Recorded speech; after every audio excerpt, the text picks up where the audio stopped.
Écoutez, ben, Chodesh Lov, c'est un bon Rosh Chodesh. C'est Rosh Chodesh Av. D'accord? Et ce que j'ai découvert, c'est que Chodesh Av, c'est aussi le décès de Aaron HaKohen. Aaron HaKohen, d'accord. Alors, Aaron HaKohen, c'était le grand prêtre, le frère de Moshe Rabbeinu, son grand frère. Aaron HaKohen, c'était Ohev Shalom, Virodev Shalom, ça veut dire il aimait la paix. Il courait après la paix. Alors, quand je vous dis ça, ça me touche beaucoup parce que je m'occupe beaucoup de Shalom Bayit, ou de faire le Shalom entre deux amis. Et alors, quand on n'est pas en dispute, alors ça sonne bien courir après la paix. Qui c'est qui ne veut pas courir après la paix, mon cher Bernard? Tout le monde veut courir après la paix. C'est beau de voir un homme qui va courir après le Shalom. D'accord? À un tel point que Aaron, quand il voyait deux personnes se disputer, il allait voir l'autre, disons Yosef, il dit, tu sais, Nathan, avec qui tu disputais hier, il regrette, vraiment il regrette, je te demande pardon. Quoi, mais t'as fait déplacer à toi, le grand prêtre, le grand rabbin d'Israël, pour me demander pardon, mais j'ai honte. Demande-moi, dis-lui que je pardonne, et il ne te déplace pas, j'ai honte, j'ai honte. Directement Aaron, il allait voir Nathan, il disait, Nathan, j'ai rencontré Yosef, il m'a dit, écoute, il a honte de te parler, il a vraiment honte. Mais ce qu'il a fait hier, il a honte. Il te demande pardon. Quoi, Aaron, à quoi tu t'es déplacé, mais tu as d'autres choses à faire. D'accord? Tu es l'homme le plus important au monde. Tiens, tu dois faire le service dans le temple, dans le tabernacle. Et puis tu as d'autres choses à faire. Et tu te déplaces. Quoi, Yosef, il t'a demandé ça? Mais j'ai déjà pardonné depuis longtemps. Si tu le vois, tu dis que je donne pardon.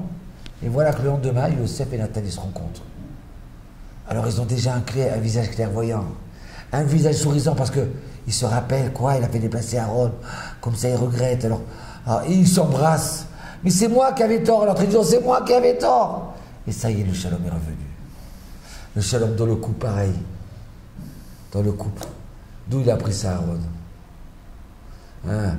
De laisser son caveau de côté et de faire le shalom. Parce qu'il a marqué que Dieu il a fait effacer son nom. Alors que c'est interdit d'effacer son nom. Que Dieu nous en préserve. C'est une très grave faute. Mais pour le shalom d'un couple, le shalom entre un homme et une femme, il a dit effacez mon nom. Vous allez lui faire boire de cette encre, effacez-la, et vous allez voir que cette femme et cet homme, ils vont vivre en paix. Donc si Hachem il efface son nom, Aaron il a dit moi aussi je dois effacer le mien. Et je dois courir pour faire le shalom entre nous. Aïe aïe aïe aïe aïe. Et regardez. Regardez comme c'est extraordinaire. Bernard, écoute ça. Quand est-ce qu'il est décédé, Aaron? Vous savez, quand un tzaddik il meurt, ça s'appelle un mariage, un jour de fête. Parce qu'il a réussi sa vie.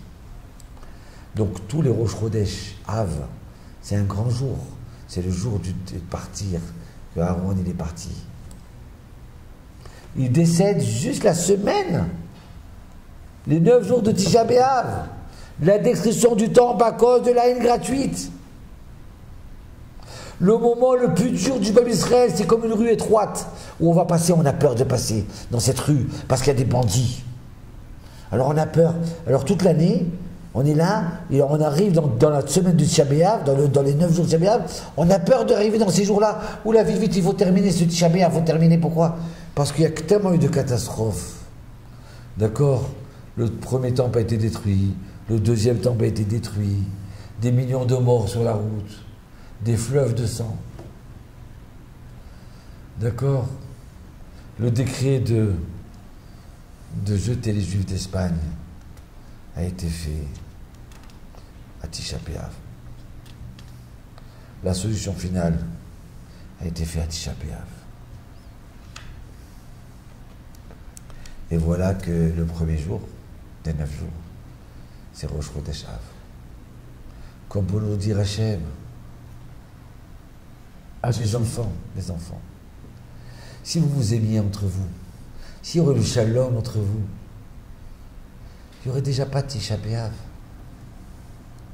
C'est pas merveilleux? Quel message extraordinaire! C'est vrai qu'on s'aime pas, qu'on se déteste. C'est là qu'il faut s'aimer. Qu'est-ce qu'on aurait dit à nos enfants? Allez, arrêtez de vous disputer, embrassez-vous. Comme ça, Hachem, il nous dit, tu as raison, toi aussi, tu as raison. Embrassez-vous. C'est de l'enfantillage. Voilà Rosh Chodesh Av. Donc on vous souhaite que ce Rosh Chodesh là, il resplendisse sur les 9 jours là. Et que ça se transforme en joie. Amen. Shalom.